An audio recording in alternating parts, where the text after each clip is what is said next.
Hey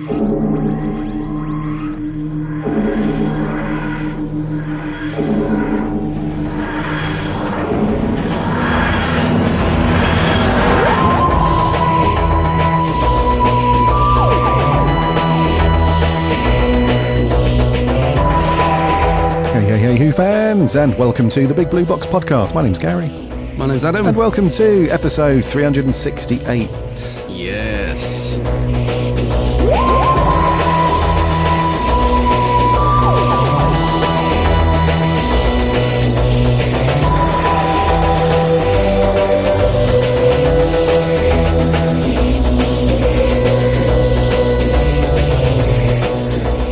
Welcome to another week. Doctor Who, Big Blue Box. Listen, I hope you've had a cracking week and that you've managed to do something Doctor Who related. Oh, we matched on that one. Nearly. Fairly almost. in sync, yeah. Welcome to 368. And I hope you've been keeping up to date with some of the Doctor Who news that's been cracking on over the last week. You can tell that Russell's back from a mile off. Yeah. From a mile off. You can tell that Russell has snatched the keys out of Chibnall's hand, booted him out the door, and has just turned around to everybody and just said, normal service has resumed. Here we go. Here we go. So I bet Doctor Who magazine are thrilled he's back, because they've had so much more content in the last two issues since he's been back. It's actually quite exciting again. He's given them loads of little bits, talking about building empires, and he's doing his little production notes again every month. And the comic strip seems to be back in full force. Do you know what I mean? I bet Doctor Who Mag, who were literally so close to cancellation and are now have sold out the last 2 months, I bet they're thrilled. I bet they're like, can't believe it. It's great, isn't it? Russell, bowing down and, oh, Russell, you're back. That's very cool, yeah. It's a night and day difference as well. Because I'm sure that you saw the stuff on Twitter the same way that we did early on in the week, where there was the little snapper board, scene 1. Yeah, the very first scene. Filming's now begun on scene 4. You'd never have got even that little. It was only 7-8 seconds worth of just a little clip, just the snapper board, and then the zoom in on the TARDIS. It was all good. You wouldn't even got that from the Chibnall era. It would just be everybody head scratching like, so was this started filming? I guess so. They must have done by now, because it's going to be out in a matter of months, so they must have done it by now, but we have no idea. So not that we need to know. This is not a thing where Who fans. I don't want to encourage that kind of entitlement about fandom. I was trying to think of the word. Yeah, yes. I don't want to encourage that, but it's just nice that Russell sees the benefit of just tossing these little nuggets of news out and little bits and behind the scenes. It really does help, because it gets the community chatting again, and everybody, it just, because we haven't got any new Doctor Who now, especially. That was the other thing that I noticed was night and day as well with Chibbers. And we're going to mention this actually in one of these articles that we've got in the news segment with Chibbers, because he relaxed the time frame, the frequency of when Doctor Who came out to being quite long between series. You would have thought that because of that, he would have given us a little bit of behind the scenes here and there and, some extra information, but no. So, yeah. We'll come on to that stuff anyways when we get onto this news article, because it covers a few different things that have been bubbling away in the news anyway. And this is from screenrant.com, and they've put together a few things. They've wrapped it up as Russell T Davies is already fixing 3 big modern era problems. It's a bit of a clickbaity title, but we'll get onto that. It's all good. Also, a bit of housekeeping for Christmas and New Year. So as if you've listened to our show for a long, long time, you'll know that we take a couple of weeks off over Christmas and New Year. So where are we now? This will go out on the 9th of December. So we'll be here next week. That's all good. The following 2 weeks, we won't be here, though.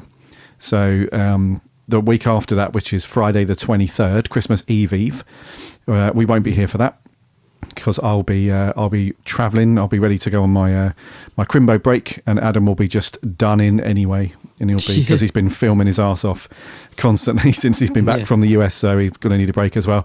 And then the week after that is going to be New Year anyway, so we'll be off for those 2 weeks, and then we'll be back on Friday the 6th of January. So we're here this week, here next week, and then we'll be back on that first week of Jan. So just to give you a heads up, we'll remind you on the socials and stuff anyway. But yeah, I don't want anybody on their keyboard. Where the frick is this week's episode? Keyboard warriors. There'll be no Christmas special to review this year, mate. That's you just mentioning that just brought it home a little bit, because I'm thinking, normally we have a nice little break and then we come back after Christmas all excited that we've got a episode to review, a new episode, but not this year. Gonna have to bung on one of the Christmas specials. What's your go-to Doctor Who Christmas special? I think, do you know what? It's actually David Tennant's first episode sometimes. Do you know, it's funny you say that. Christmas Invasion, yeah. I really love the Christmas Invasion.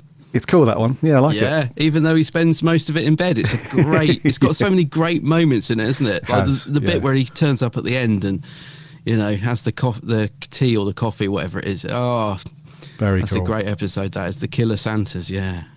That's a good one. That I mean, it's not technically a Christmas special, is it? I don't think, but screw it. Die Hard's not a Christmas movie, but I class it as a Christmas movie. So it's the song at the end as well, Song for 10. That really gets me in the Christmassy feel good mood. I woke up today, and he's getting his costume ready out of the TARDIS wardrobe. Oh, mate, I might have to bug that on. Yeah, that's so feel good, isn't it? Yeah. Defo, dude. Yeah. So that's our Christmas and New Year's planned. We won't be here for a couple of weeks, but I'm sure you'll appreciate that we need a break as well. So, yeah. There we go. Right. Until what? I don't know. Until the end. Till the end of time. We'll be podcasting. Till the end of time. There'll be one of those things that are going through space at one point, probably in about 100 years. Or 200 years' time, they'll put another satellite through space, and it'll be a collection of stuff from Earth, so that if aliens come across it, they'll have a little inkling about what life is like on Earth. And they usually put really famous songs in there, don't they? I think the first time they did it back in the 60s or 70s, they put a Beatles track in there. The next one will have a few episodes of the Big Blue Box. Just who are these guys? Yeah, we don't want to go to intelligent Earth now. Life.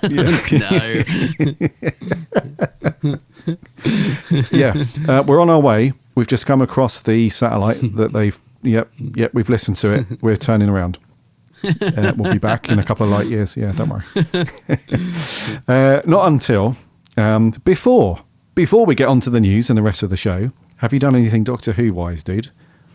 I've been blitzing through the season 2 box set, the Behind the Sofas, and I watched the William Russell interview, which was lovely. Recorded in 2018, surprisingly. So it seems like they must prepare these quite far in advance.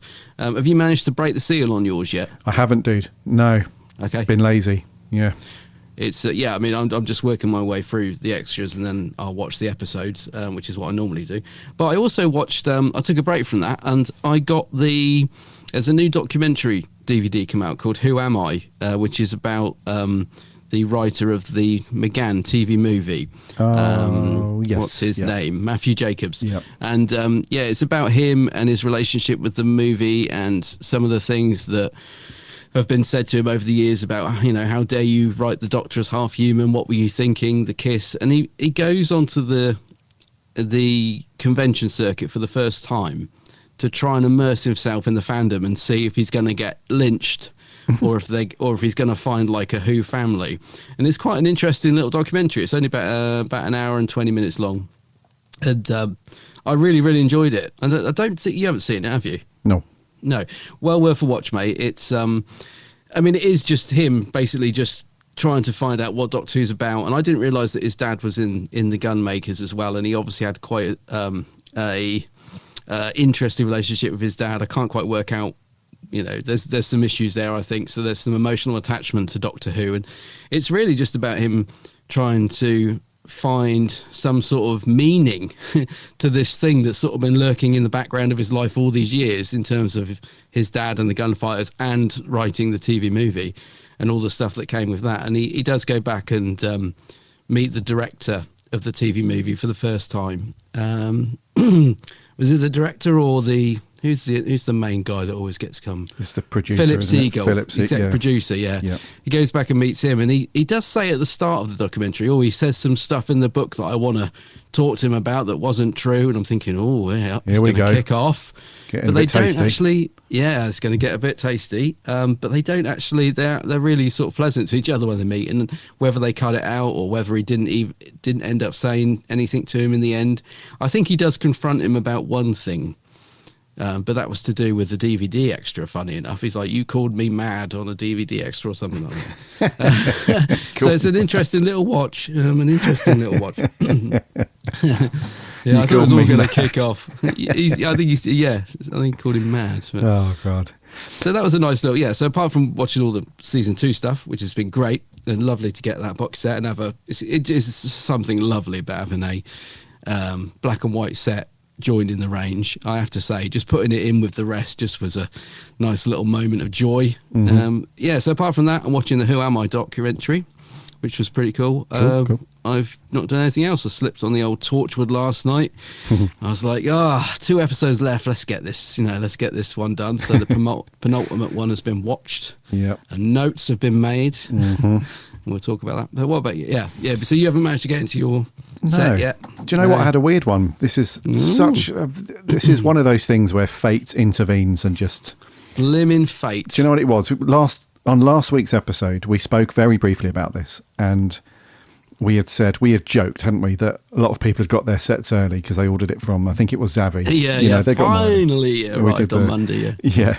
So I thought, okay, well, that's no biggie because, like you said, people kick off and say, finally, I've got it when it was the due date. They got it anyway. So I thought, that's all good. I'll get it on at the weekend. And I said to you that I'd ordered it from Amazon. And you said, I don't order from there anymore because I had problems. Here we go. So it was due out for delivery on Saturday. So I thought, well, that's going to be cool because I get it Saturday. Worst case scenario, I can open it and watch through it Sunday. Anyway, Saturday evening, no delivery. And then just as I thought about it, because I sat on the sofa, just made a cup of tea, sat down, and I'd put something on, and I thought, shall I watch some Doctor Who? And that then triggered my memory, like, actually, I should have got my box set today. What's that about? And as soon as I thought of it, my phone pinged, and it was a notification on the Amazon app, and it said, really sorry we didn't get your thing to you today. We were experiencing problems, whatever. It should be with you tomorrow. I was like, not good. Not good, because I've seen this before. Basically, that means they've cancelled my order or something's wrong and I'm not going to get it. Anyway, I did get it on the Sunday, but the Amazon driver didn't turn up until, I think it was 7 o'clock, 7:15 in the evening. So I was done. I was like, well, I can't open it now because just finished dinner, doing some housey stuff. I'm going to jump in the shower, blah, blah, blah. So I didn't get around to watching it, dude. And it wasn't my fault. I had planned to watch some of it on Saturday evening / Sunday lunchtime. But Amazon put the brakes on that.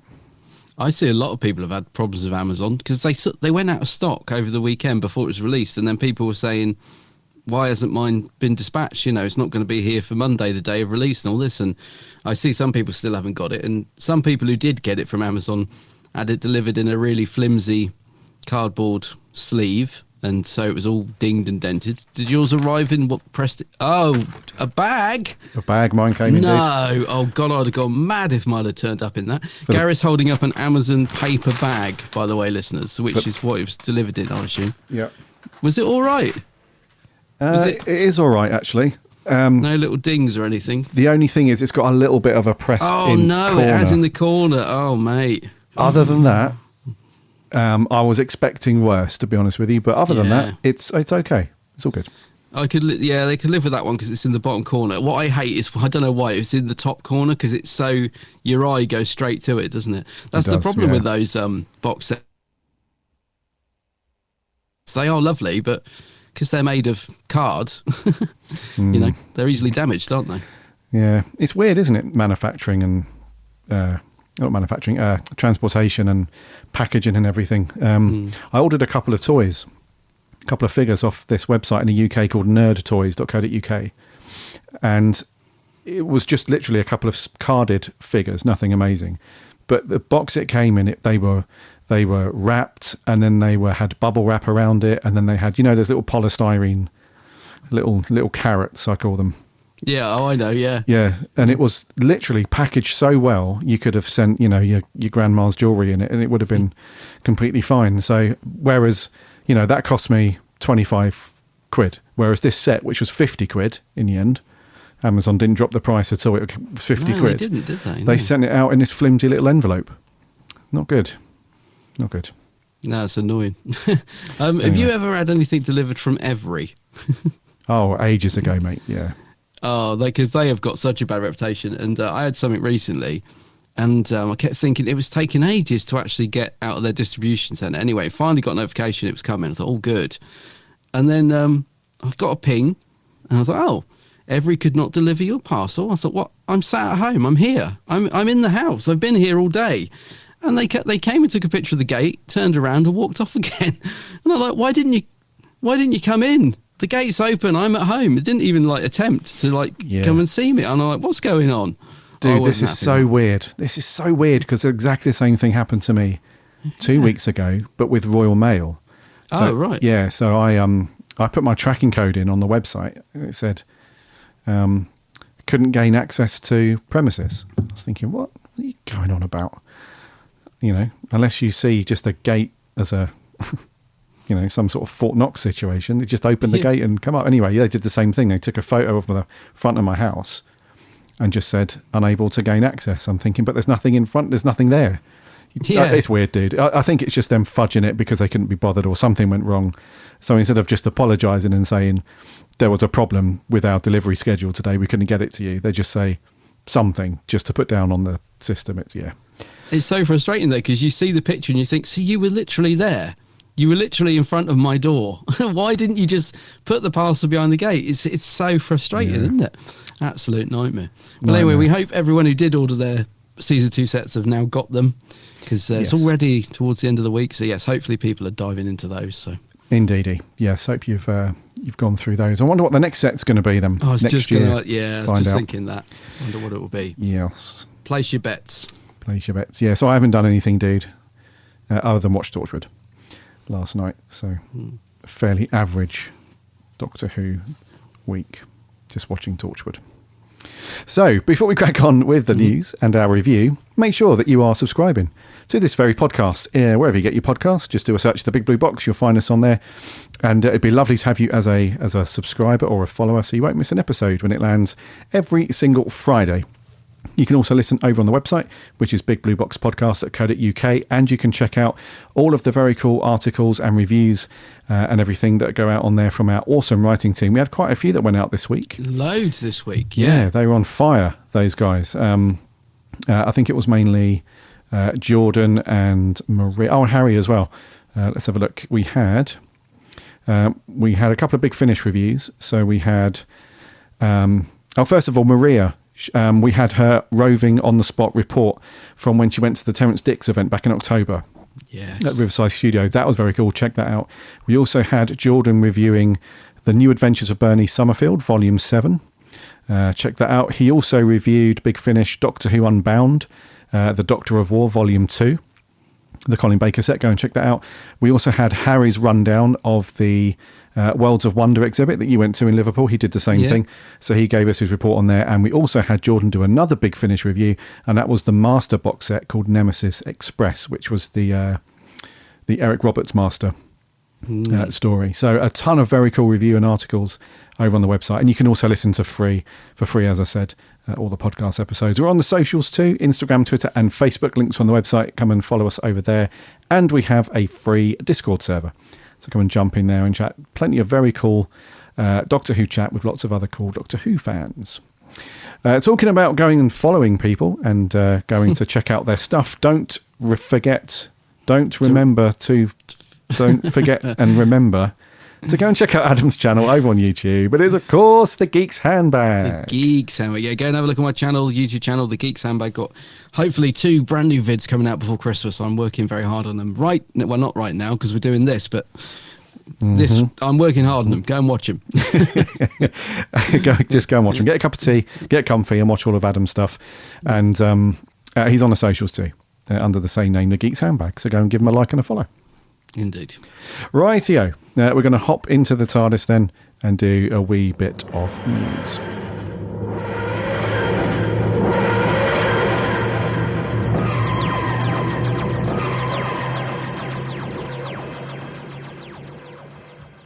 So I thought it'd be cool to cover a few different news bits and bobs that have been hovering around over the last week in this one article. So there's a blog, a website called screenrant.com. They usually do a bunch of fairly good roundups of what's happening across various franchises and whatnot. And this one was titled Doctor Who Season 14 is already avoiding 3 massive modern era problems. Now, I think that's a little bit of a clickbaity title because these are not problems as such. They're just creative decisions that have, changed how Doctor Who has been put out into the world over the last few years, predominantly the Chibnall era. Really what it's doing is it's leaning into the whole mindset at the moment that Russell T Davies has come back to save Doctor Who from the evil that is Chris Chibnall. That's kind of the tone of the title and stuff. But it does cover 3 very cool things that we can just bash off all in one go. So the first one, I just want to read this intro paragraph actually because it does actually lay the groundwork very nicely. So it says, Doctor Who Season 14 is already avoiding 3 massive problems with the modern series. Chibnall's tenure as showrunner was unfortunately very divisive. In part, this was because of controversial story decisions, such as the Timeless Child retcon, which revealed the Doctor not as a Time Lord, but rather a being that originates from outside the universe, who became the base genetic template for the Time Lord race.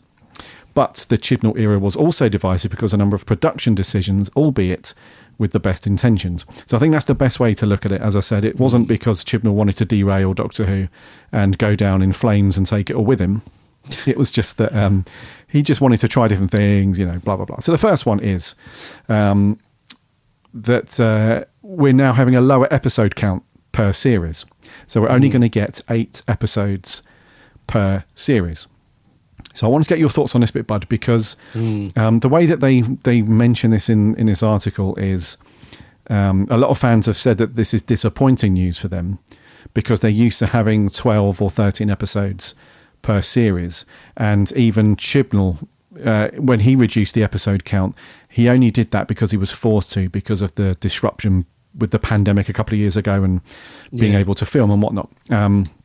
But it is important to remember that there's a lot of pressure that's involved with making Doctor Who.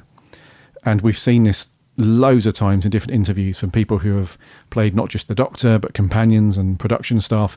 It's a grueling, just full-on slog. And I think Matt Smith spoke about it the most out of all the Doctors. But it really is such a huge thing to take on. So by reducing it down a little bit, that then reduces the chance of actors having burnout and the production and everything.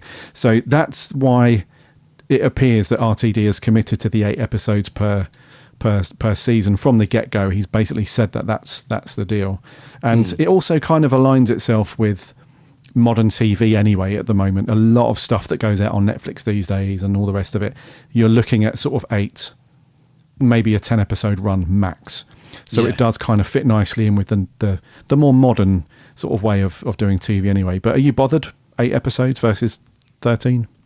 I'm not really bothered by it, to be honest. No, I think 8's kind of the minimum I would like. Ideally, I wouldn't want to see any less than 8. And as long as it's quality over quantity, mate, then I'm absolutely happy with that. And I think Russell knows the score. He's been there and done it all before, so he knows what he's doing. Like you said, he's probably thinking, like you said, about how grueling the schedule can be. If you think about episodes like Blink and that, which are very Doctor light episodes to give the actor a break, but so that they could still include another episode. As long as we're not getting Doctor light episodes anymore, even though they were good, I think he knows what he's doing. Basically, there's reasons why we're getting 8, and although it does sound a little low when you first say it, I think it's a nice little run of episodes. That I think a series like Andor and the Star Wars spin-offs, they're all 8, or is it 10? Actually, now I think about it. Are they 8 or 10? Did you say? How many episodes of Andor? That was 12. Was it? Yeah. Okay. Yeah. Well, I don't know. I wouldn't like it to be any less than 8. Let's put it that way. But I'm fine with it. I mean, with the 3 specials with Tennant the year before, and also we're getting the Christmas special back, which I think is a big plus. Yes. It's overall there's 12 episodes from RTD straight away. So although it's, you know, split over 2 years, if you look at it in terms of months, in the 12 months, we will have actually got 12 episodes from him, if you look at it like that.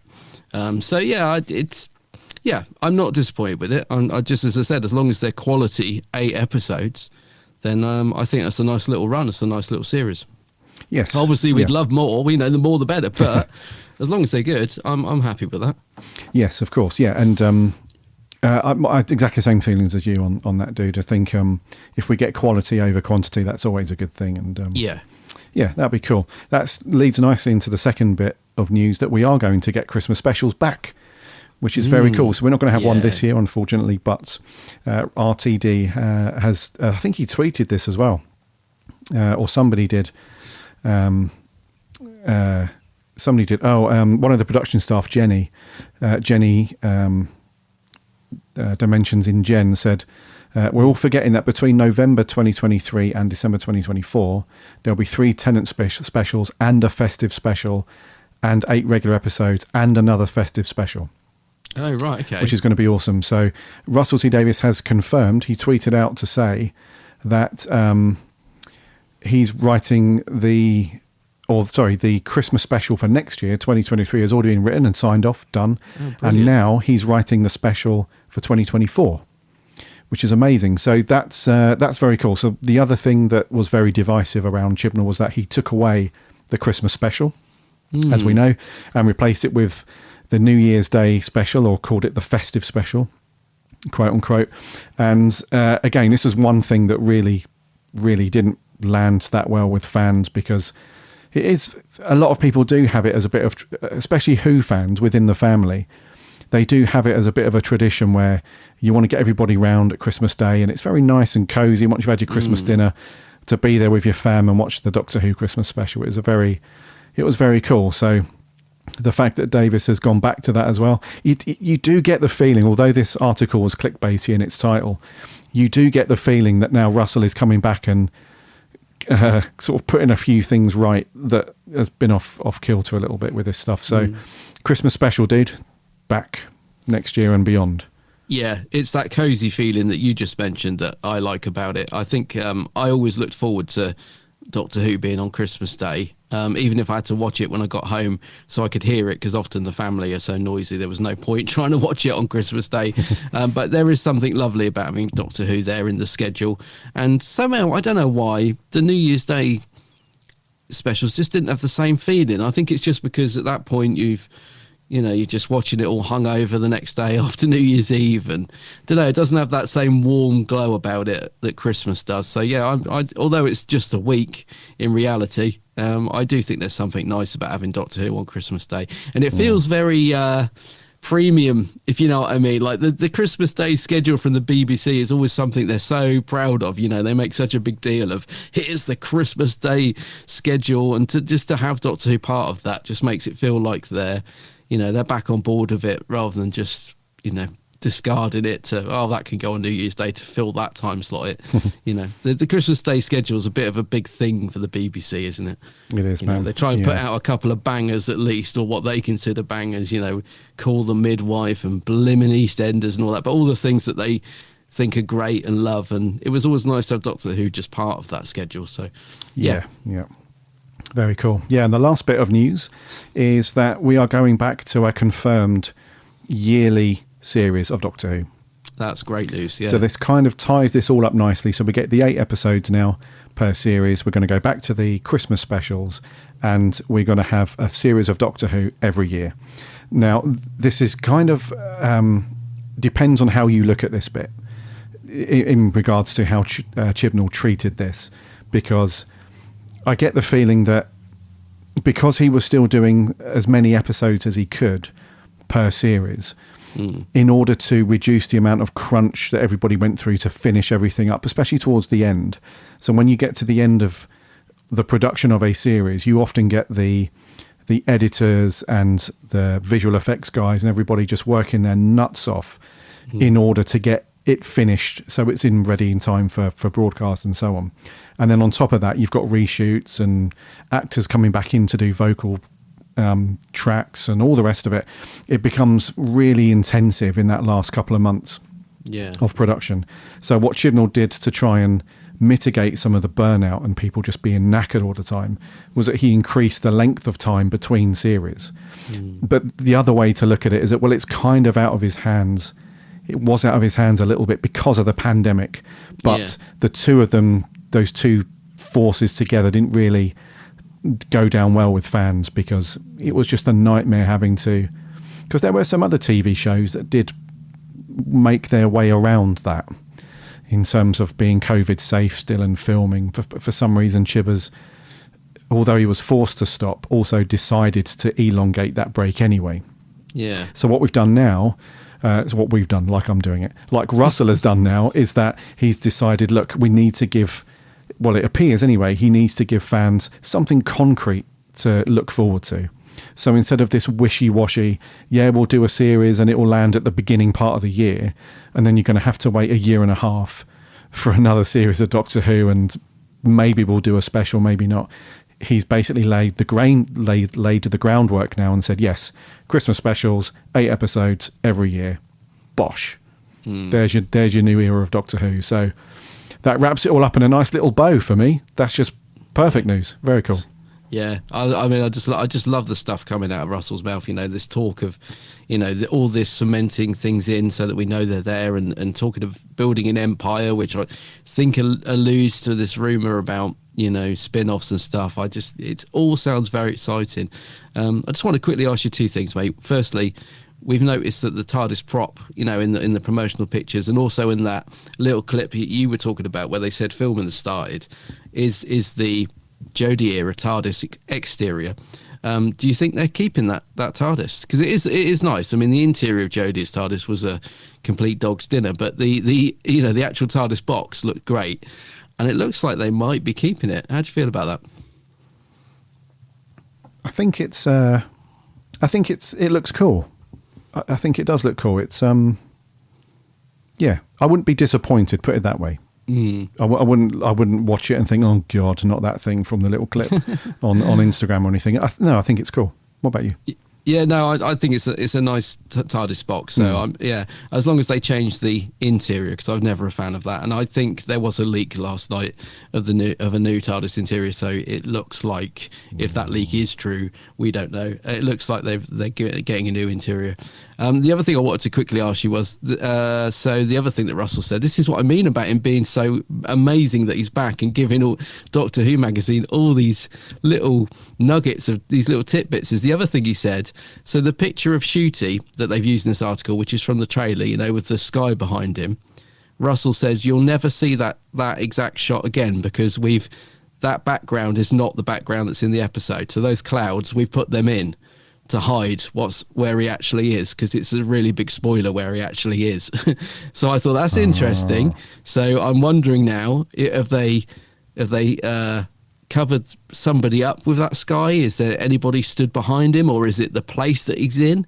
Is he inside the TARDIS there, or is he in Bad Wolf Bay? You know what? So that's interesting. So we're never going to see that shot of, you know, there's the bit where he turns around and says, somebody tell me what the hell is going on. That shot. Yes. Yeah, and there's clouds behind him. We're never going to see that again. That's only for the trailer, because it's they changed it. Yeah, so I'm intrigued now. What was spoilery about that 2-second shot that we couldn't see, that they had to change? Yeah. So that's another little nugget that was in Doctor Who magazine this month. Yeah. Doctor Who magazine's bringing the bacon at the minute. It's gone from like being on life support to absolutely thriving. It's great. Yeah, you know, I love it. Yeah, that's cool. Very cool.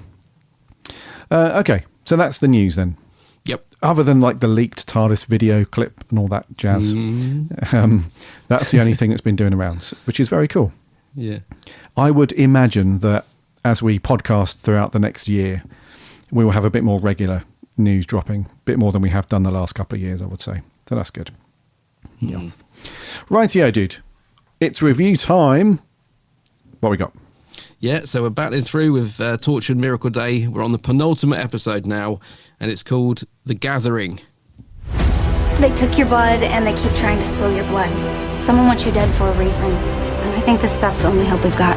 I have reason to suspect you may be illegally harboring an unsupported Category 1 deceased person. You've been invited to Shanghai. Families want to meet you. What is the plan? What's it all for, Reese? We need you to write history.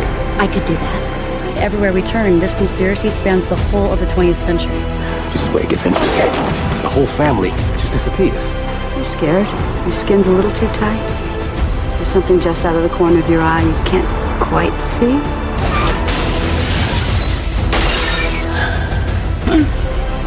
I have the name of the man who created the miracle.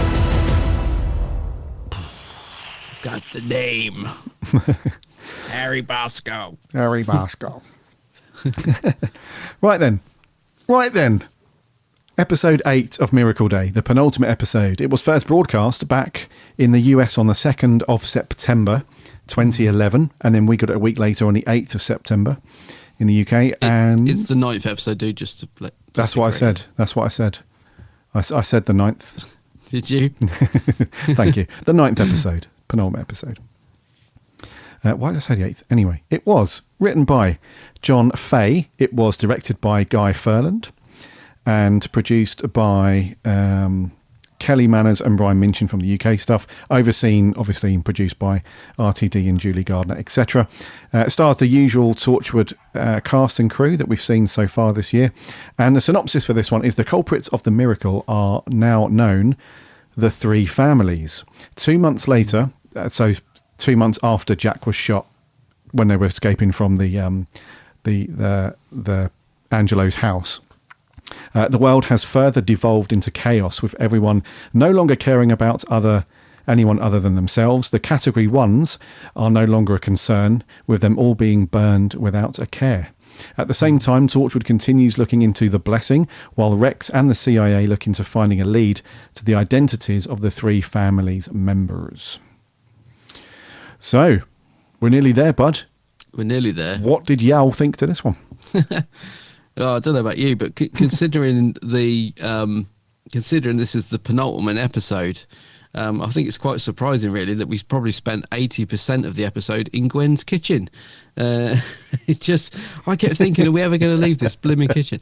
I mean, actually, to be fair, I didn't think it was a bad episode. It just didn't feel like a sort of getting near the end of the series episode, if you know what I mean. If this had been a midway episode, I think it would be quite good, because it's quite a talky episode. As I said, nothing really, there's little plot points coming in, and there's some interesting moments. There's some good suspenseful moments, like when those nasty people are coming in looking for Gwen's dad, and they almost find him, and then they surprise them by coming back later, and then they do find him, and he's taken away. And there's some good moments in it, and the cast are actually good in it. I will say that. Barrowman, Eve Miles is fantastic. She pretty much carries this episode, I feel.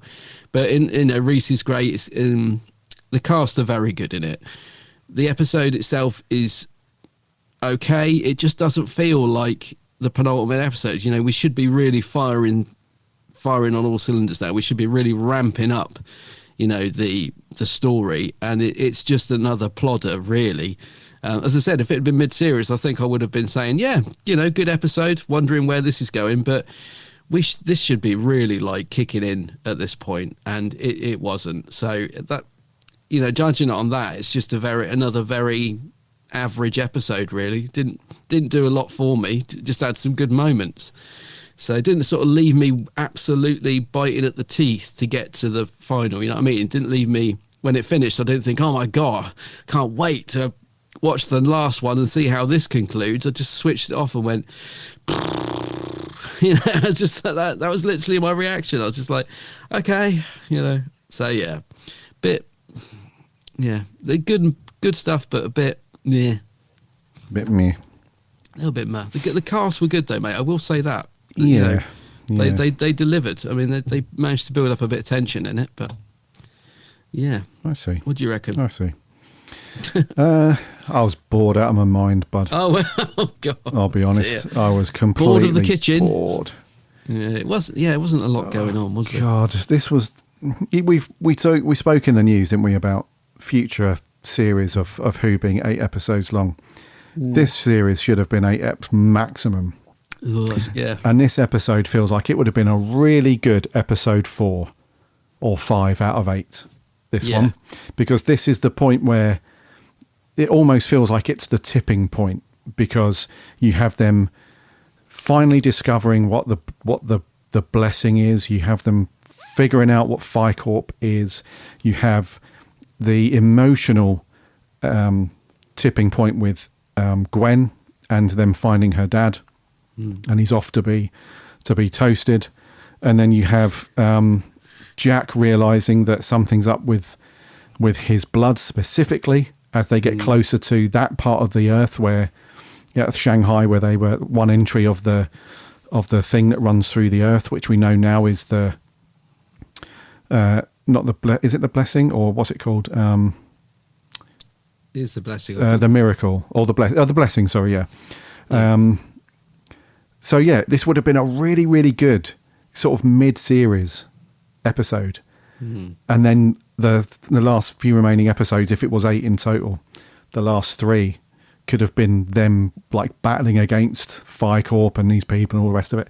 But to have it as the penultimate one, when you're trying to really build into the kick-ass bit as the finale kicks off, I just couldn't see it, mate. I could not understand why they put an episode like this in. It was my only thought process was, okay, they're trying to go with the whole calm before the storm approach, where you kind of bring everything down to a more emotional level, cut back on all the action scenes, don't have any of that. So there's no sex scenes, there's no action scenes, there's nothing like that. You just go with the emotional anchor, which essentially is Gwen's dad. And he's like the representative, I suppose, for all the other category ones that have now been shifted to a different priority, and they want to get rid of them all. So I think that's the angle that they went with. But it was so bloody boring, mate. It was...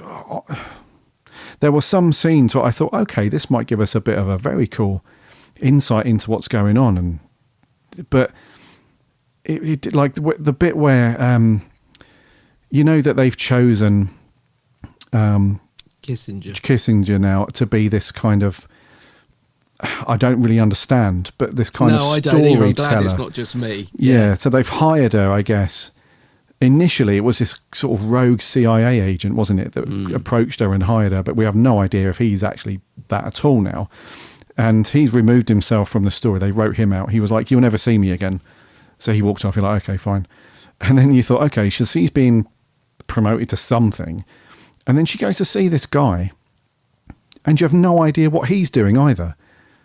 It's like, who are these people?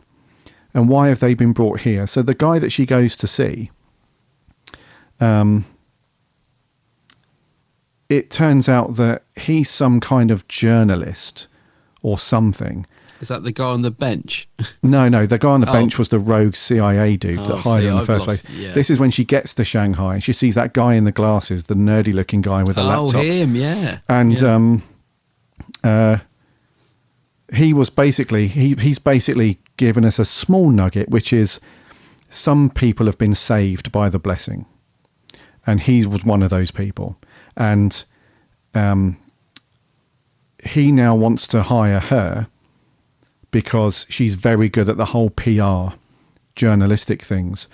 And they've because it kind of links into this thing that they've discovered where this has been going on for decades. And what used to happen before was they used to hire people to translate out of Mandarin or an Oriental language, but purposefully mistranslate it for their own gains so that the Western world could have a bit more of a, they could manipulate what was going on. So she's been hired to do that very thing because she's very good at the PR stuff and everything. So they've hired her so that this stuff that's coming out of this part of the world, Shanghai and stuff, she can purposefully tweak it and make it, But that's the only kind of thing that we get our eyes open to. Because even the reveal at the end, and I'm sorry, listener, of course, there are going to be spoilers. Even the very reveal at the end of what the blessing actually is, it's just a bloody cave that runs through like the my God. Do you remember when we watched Children of Earth and we were like, dude, the build-up is just insane with this series. Yeah, and the so reveal. contrast. The reveal of the alien and everything. It was just so creepy and atmospheric, and it was so freaking badass. And then you get to this and it's like, okay, what juicy alien have they got hiding away in the earth that's sort of masterminded this whole thing? And in the end, we don't even know. It's just a wind tunnel through a cave that runs directly through the earth. And it was the build-up was ridiculous as well, because when they were taking, so Kissinger meets with this woman, God knows who she is. I was going to say, who is she? Who the bloody hell is this woman? Who is she? What is she doing here? So she's basically builds it up to Kissinger the same way that it's being built up to us, the viewer. It's like, oh, many people have seen the blessing and have taken their own life. Some people have, and it's they almost build it up to be this kind of religious thing where you kind of liken it to people who have heard God's voice or have seen God and, have had a spiritual kind of awakening. And then they take her through the barrier and the gate and she's just staring into a bloody cave, a canyon thing. Yeah. And her eyes have lit up and she's like, oh my God, this is amazing. God. And you think to yourself, I'm just not on board with this. I'm sorry. I cannot get my head around. Yeah, this is not going to be a good score for me, but just off the bat, I can tell you. And then, just lastly, with that whole reveal at the end, you then thought, okay, maybe there's something in the cave. Maybe there's something in there that's going to reveal itself. Maybe it's not just a few rocks that are sort of nipping about and all the rest of it. But no, it really was just a breezy cave. A breezy cave. Yeah, it was definitely. I mean, I was just sat there thinking, gosh, is this the big reveal? Because I thought we were going to see those guys with the sad masks on again. I expected to see like all of them losing their mind at the bottom of this pit. The guys with the mask with the down-turned smile on it. I thought, what happened to them? They were quite creepy, but we only saw them for like 5 seconds. I mean, I've sort of lost track of all the threads in this story, really, and worst of all, I don't really care. I think that's the problem. Like you said, there's nothing in this. Like with Children of Earth, we were so gripped, and you used the word atmospheric there, which I think is perfect. It was so atmospheric and it really drew you in. Children of Earth, you wanted to know what is that in that box, and when we did get to see it, we only saw it in shadows, and then there was this thing on its back and it was so interesting. And like you said, with this, it's just they take her into some old, I don't know, underground bunker or whatever it's meant to be. And there's a blimmin' cave there with blood flowing into it. It didn't look very good either. I mean, I know this is a few years old now, but the effects and... Yeah, it's just a real damp squid, really. It's just a really sort of... This whole series, really, has just been a disaster, quite frankly. I mean, like you said, if this had been a midway point, it might not be too bad, because you might be thinking, okay, we've still got another 4 episodes. I wonder what's in the cave. Maybe there's got to be more to this, but I get the feeling there isn't more to this. This is just it. This is, we're going to get a next episode, which will wrap everything up. There's nothing really exciting me about it. As I said, I just kind of just want to watch next week's just to finish up the story, but I haven't really followed it particularly well. In terms of what's going on. Why did Kissinger work with Danes? Why was Danes a celebrity in the first place? How come he was suddenly in Cardiff, in Wales? Why did he want to meet Jack? I don't know. I mean, it's just, even though I know the answer to some of those questions, they're not particularly interesting answers. The story has been really stretched to within an inch of its life, and it's not a particularly interesting story to begin with, it would seem. I mean, unless there's some massive revelation next week, and the Next Time trailer certainly doesn't make it look like there is. I've got to say, it wasn't a particularly exciting Next Time trailer. Mm-hmm. Yeah. So I'm not holding out a lot of hope for the next week. I think the best thing that's going to be about episode 10 is going to be the fact that we will have finally finished the series, and I can actually say I've watched it, because I'm pretty sure I gave up. Halfway through this when it was on TV. I don't think I made it to the end. So at least I will have finally watched Miracle Day, and I can say I've watched it. I can't see me watching it again. Checked off the list. Yeah. I read you, dude. I do read you, and that's the. In all honesty, that's the crux of the story for this episode. That's literally it. It's Gwen and Reese trying to hide Gwen's dad. And they've kind of done that already, haven't they? They've done it already. I kept thinking, haven't we already been through all this? So that's that. And then the other side of it was Kitzinger hired and off to see the blessing. So that's your two threads essentially through this episode. And the stuff with Gwen, although we've seen it before, really, Eve Miles and Kai Owen were brilliant in this one. They were so good. And actually, Bill Pullman was pretty good in this one because he was good, yeah. He's got to that point where he's just lost his mind a little bit. He knows that if he gets captured, that's it. It's game up for him because he's category 1. So he knows that it's game up. It's game over, sorry. And so now he's trying to make himself indispensable. So by going to Gwen's place, he's like, I've got information for you. It will help you guys discover whatever it is you're trying to discover. At the same time, I now know information about you guys. So you can't turn me in because, I'll just tell them about you and then you're done for. So he kind of tries to make himself more valuable than he actually is. And he gives them a laptop and he gives them a name. And so, that name then goes back to Rex at the CIA. They start investigating that. They find out. I forgot about Rex. Yeah, we got that woman in there as well, that Charlotte woman the mole, that seems to be the mole. Yeah, we've got all that going on. So she clearly works for FiCorp because the stuff, the logo and everything that's on her mobile phone is the same stuff that crooked CIA agent, the Jurassic Park dude, your phone, wouldn't you? Yeah, the Jurassic Park dude who topped himself in the previous episode. Yeah. Also, dude, here's a cool thing for you that went absolutely bloody nowhere.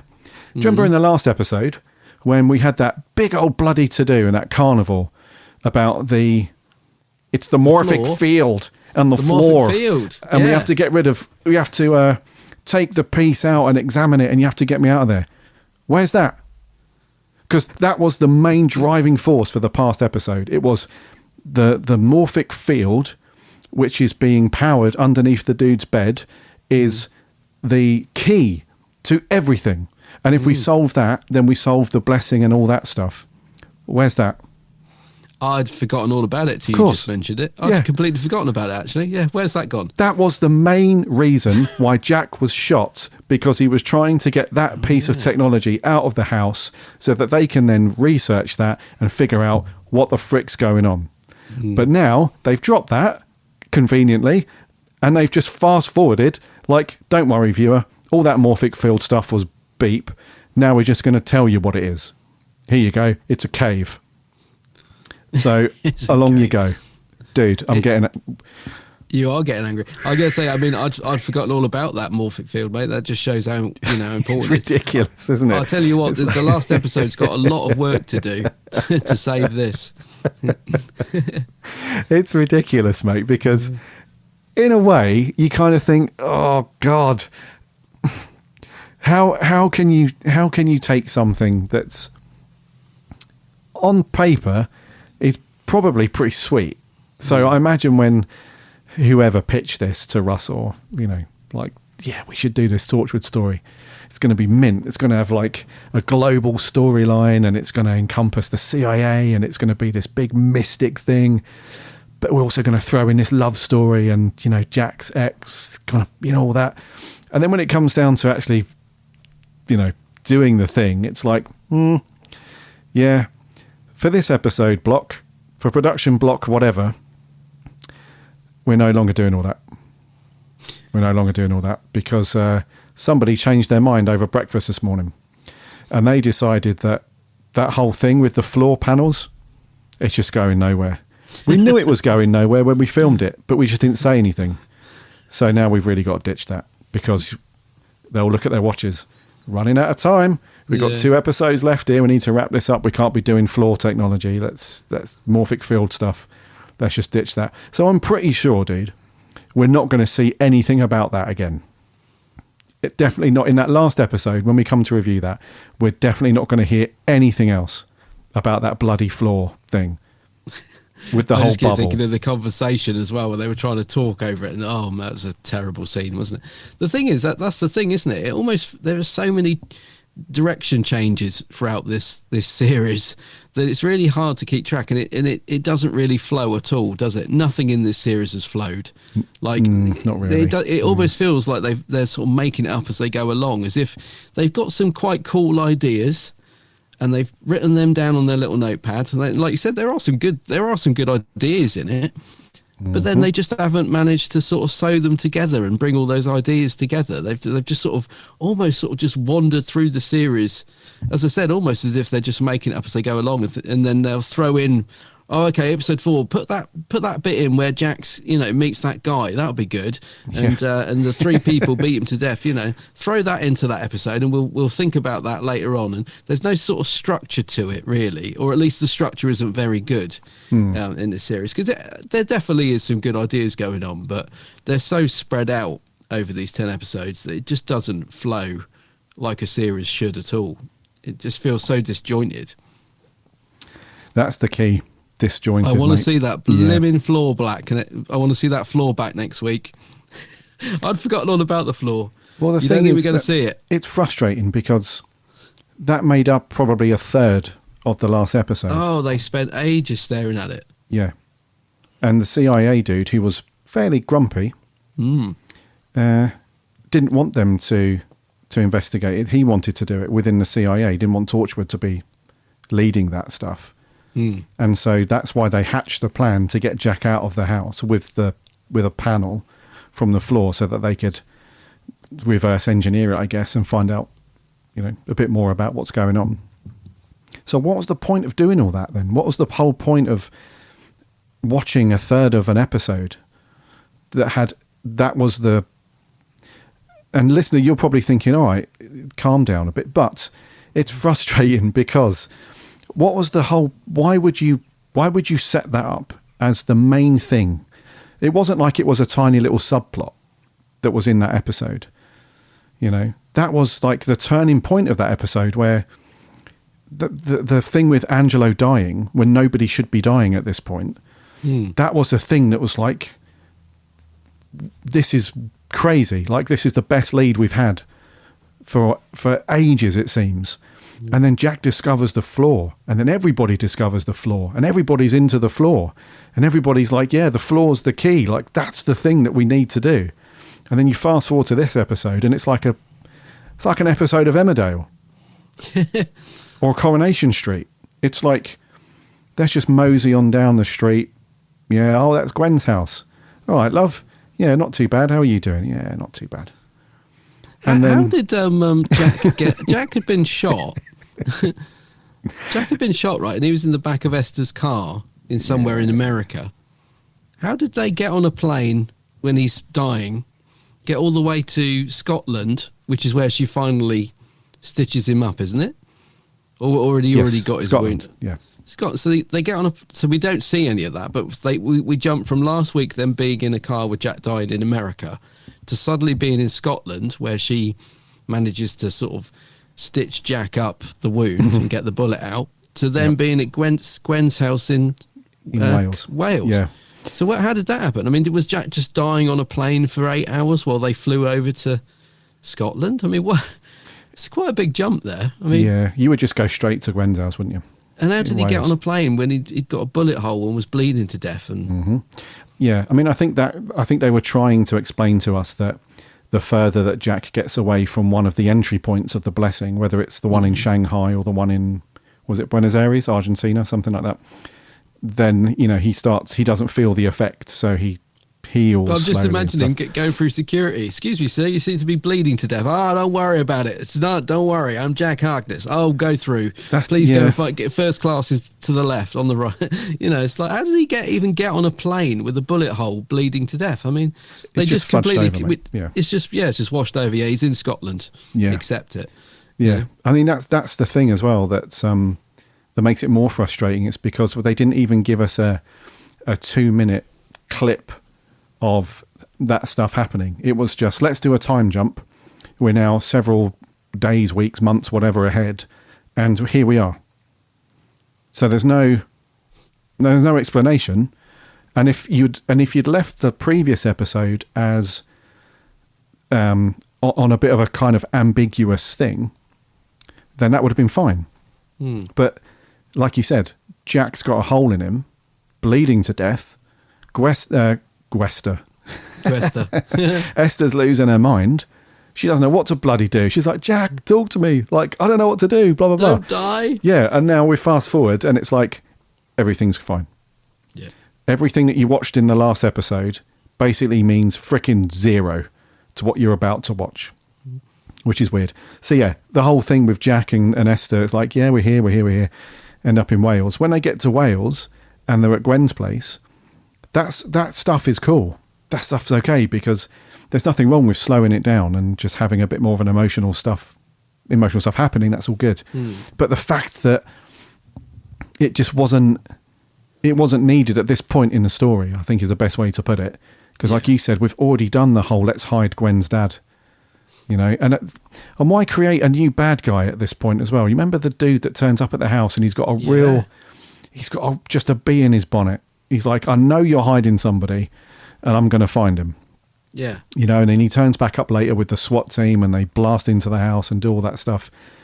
And he's got this weird, like, why is he like that? It's like, I understand that it's his job. He has to hunt down the category ones because they need to be taken off to the ovens and stuff. That's what he's been tasked to do.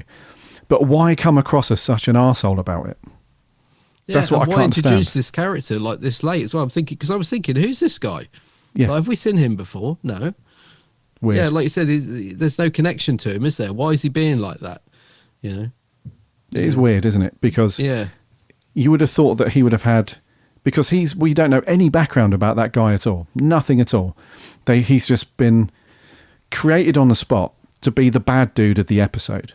Yeah, villain of the week. Villain of the week, right? So he's been created for this episode. We want to hate him. He's the sort of character that we're rooting for Gwen, we're rooting for her dad, we don't want anything to happen, and now we hate this guy because he wants to take Gwen's dad away. That would have been fine, but we just don't know anything about him. He's just popped up. So when it gets to the point where Gwen's dad goes off, it's sad because Gwen has fought hard to keep him out of harm's way to a degree and keep him hidden away and safe. That's sad. But then the dude that you want to hate, you don't really hate. It's just like, okay, we're not going to see him again either. So I thought Gwen was going to go mad as well when she's almost so calm when they find her dad. I was expecting there to be, I thought, they've got to have moved him or something because Gwen's being too calm about it. And I thought she was going to get the saucepan out again and start hitting people like she did. She really gives old Dane a whack, doesn't she, with that saucepan? I mean, I've got to say, thank God Eve Miles is in this, mate. You must agree. She carries this episode. She's the best brilliant. thing in it. I mean, she's great in it. Especially given what she's given to do, really. I mean, like I said, 80% is them stuck in the blimming kitchen, just talking and trying to work stuff out.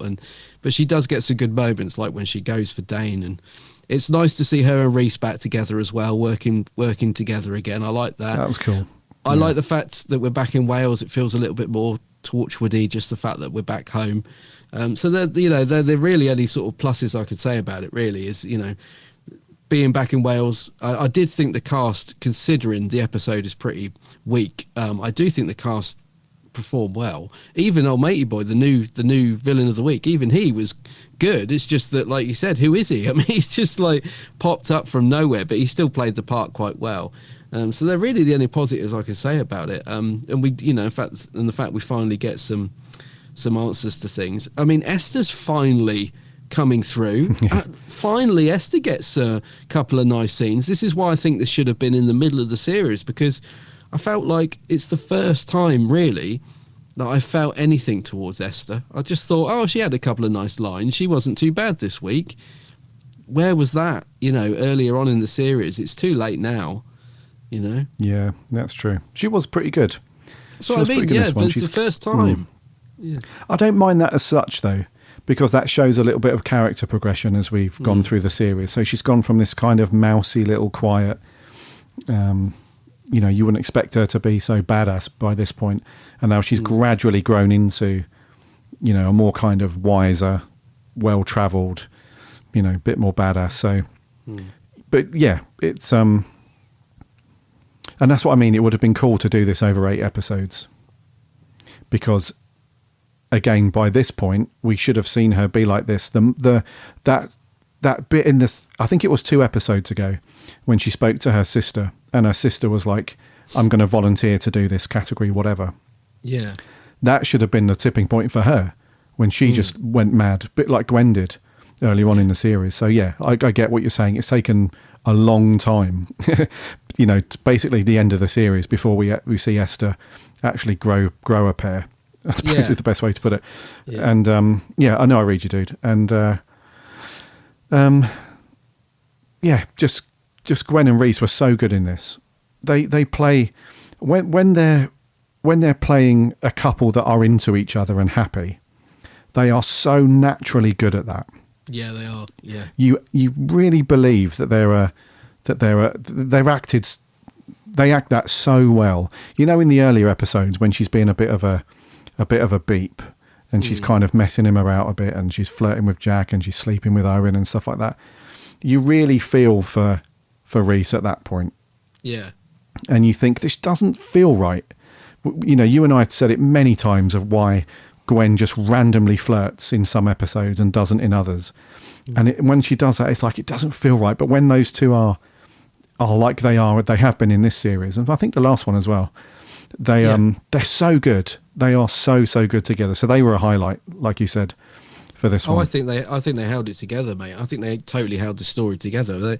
They do feel like a natural couple, those two. I think the two actors just work brilliantly together because they have their little disagreements and their little moments where they're having a go at each other, like all couples do.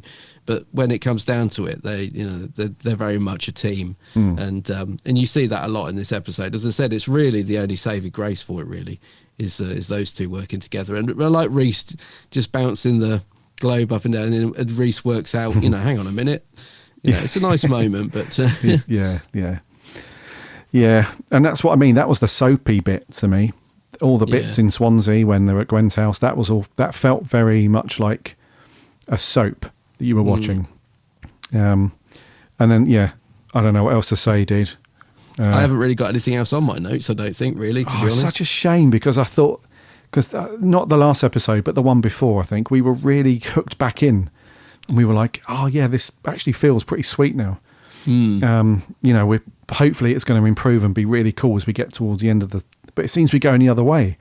It does. So really expecting massive things from the last episode, but I'll be honest with you, because I just don't know how it must be written so well, this last episode, because if you think about it, they have to tie up not only the blessing and everything, but we have to uncover everything back in time as to why the 3 families got this discovered and working and happening in the first place.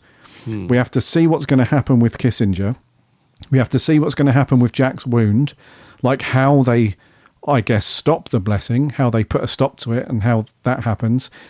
Does Gwen's dad actually get put in the oven, or do they figure this all out and save him before that happens? What the frick? The other thing I've got on my notes as well, dude, which really annoyed me, is in the previous episode, the head of the CIA, remember the dude that was from Star Trek, Q? What was his name? Yeah, him. You know who I mean? Yeah, I do, yeah. Was it John Delancey, who played Alan Shapiro, the head of the CIA? In the previous episode, he couldn't give Rex the time of day. He was like, basically just stormed in there, wanted to do the whole CIA thing. Rex was trying to tell him stuff. He's like, bugger off. I think he was coming across like, you're part of Torchwood now, or you're a traitor to the CIA, one of the two. Yeah.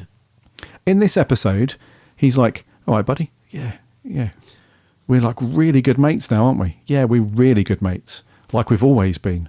Yeah. Oh, boss, I need to go undercover on the down low. Nobody can know about it. Is that cool? Of course it's cool. You and I are best buds now. Of course, go and do your thing. God, you little scamp. So proud of you for figuring this out. Top work. Brilliant. The change in attitude is just night and day between those two. Like, what's happened with those two? In the last one, it was like, you're a dick. Yeah, you're a bigger dick. Just get out of my face. Yeah, well, screw you. Yeah, well, laters. And now it's like, oh, you... Yeah, my boy. Cheek, you. Yeah, my boy solving everything. Oh, he's good. Oh, boss, I need to go on the down low. God, you go get him, Tiger. So, yeah. There's no consistency. Yeah, the writing and the direction and everything between these two episodes, dude, is just mind-bogglingly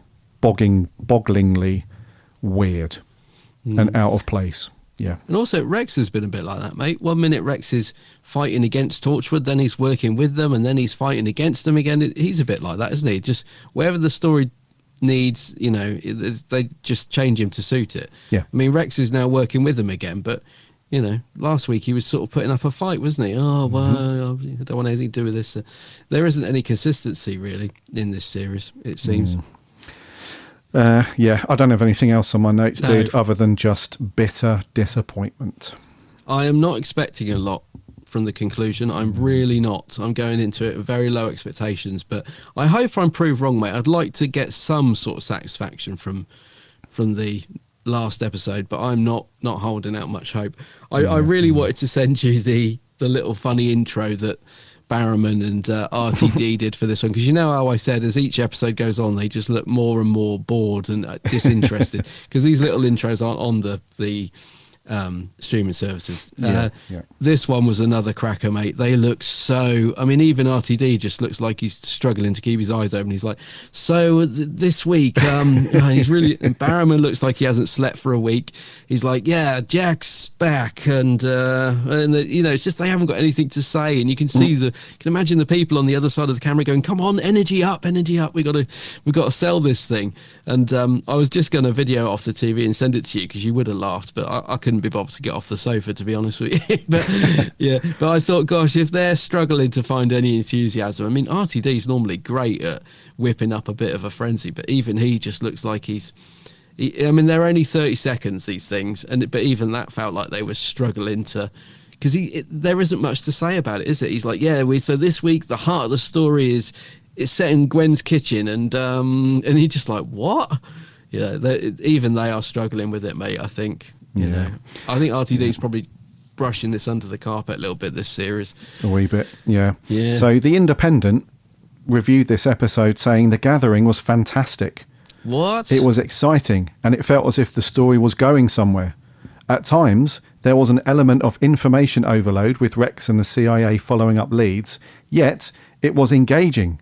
With subtle satire threaded in, there were more mentions of the economic turmoil caused by the miracle, which in parallel, the turbulent state of our own economy was going through.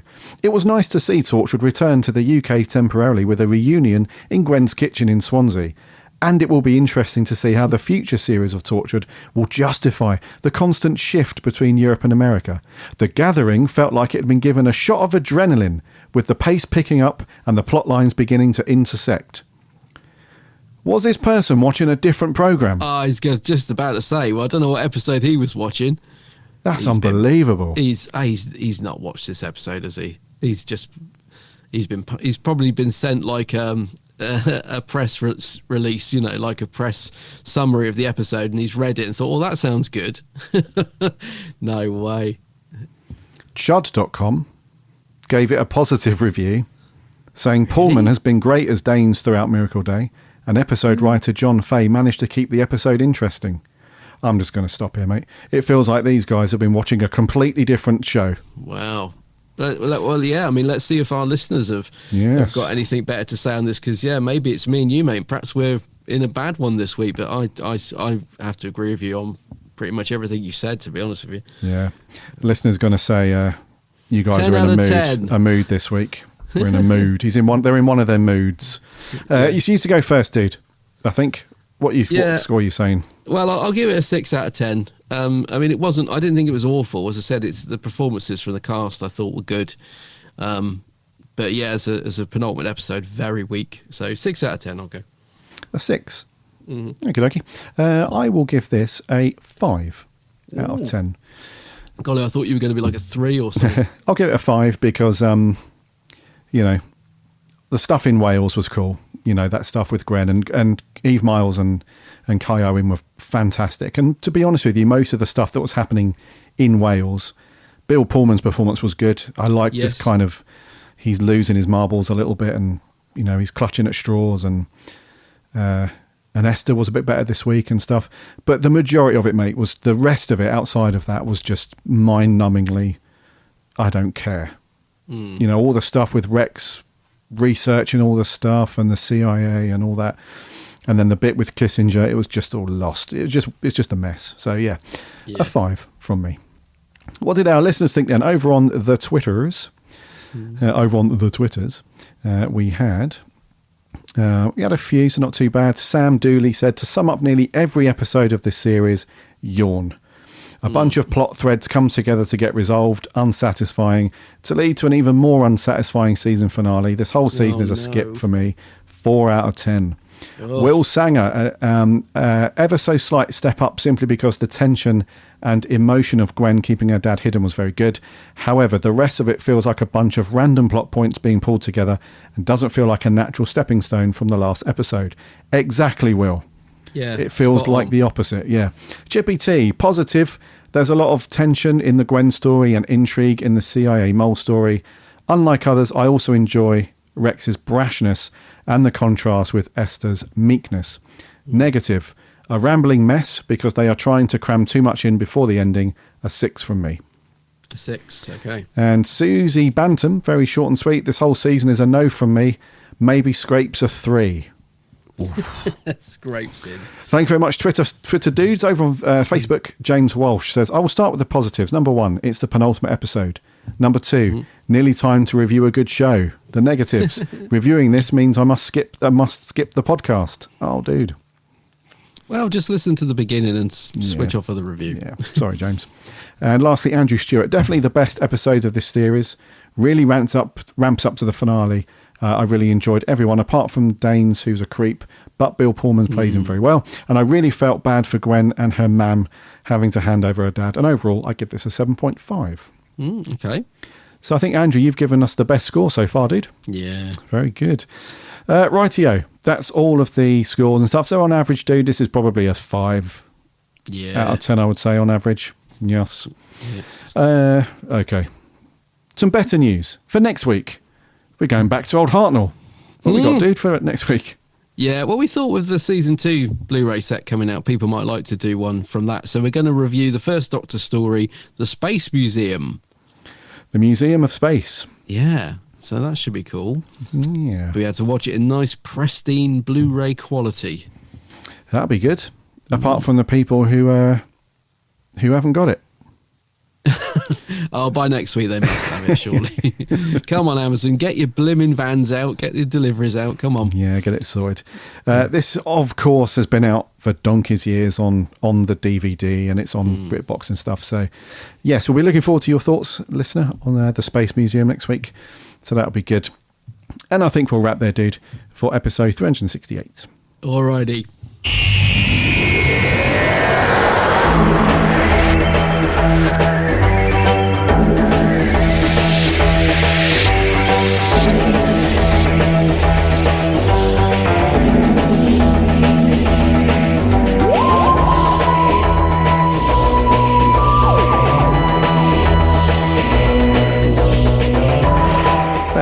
Thank you very much for listening to another episode of The Big Blue Box. That was episode 368. And some very cool news, some great stuff to look forward to in the new era of Doctor Who next year from RTD. And our review of Torchwood was not great for the gathering of Miracle Day. Next week, though, we've got some classic Doctor Who, as Adam said, the Space Museum from season 2. So get your brand new Blu-rays in and get that watched, or fire up BritBox, because we'll be asking for your thoughts and your score out of 10 as always. In the meantime, make sure that you are subscribing to this podcast wherever you get your podcasts. You won't miss an episode that way when it lands every single Friday. Just do a search for The Big Blue Box. You'll find us on there. We're on all of the popular apps, or head over to the website. You can listen for free on there as well, which is bigblueboxpodcast.co.uk. And you can also check out all the reviews and articles, everything from our writing team. Clever bunch, that lot. Some really cool reviews and articles, so go and check that out. We've also got a free Discord server There's a link on the website. Come and hang out with other Doctor Who fans. And also check us out on the socials, links on the website. Give us a like and a follow as we chat Doctor Who and other stuff throughout the week. Also, go and do it now. Go and make a cup of tea and go and check out Adam's channel over on YouTube. It is, of course, The Geek's Handbag. Yes, Geek's Handbag, and lots of videos on there for you to watch Doctor Who stuff, and should be a couple of new ones out before Christmas. So yeah, go and check out the channel. Also on the socials, Instagram, Facebook, and Twitter. And Twitter still lives. Twitter lives. It's alive. For now. For now, yeah. So go and check out Adam's stuff. Some very cool stuff. Until next week, my name's Garry. My name's Adam. And remember,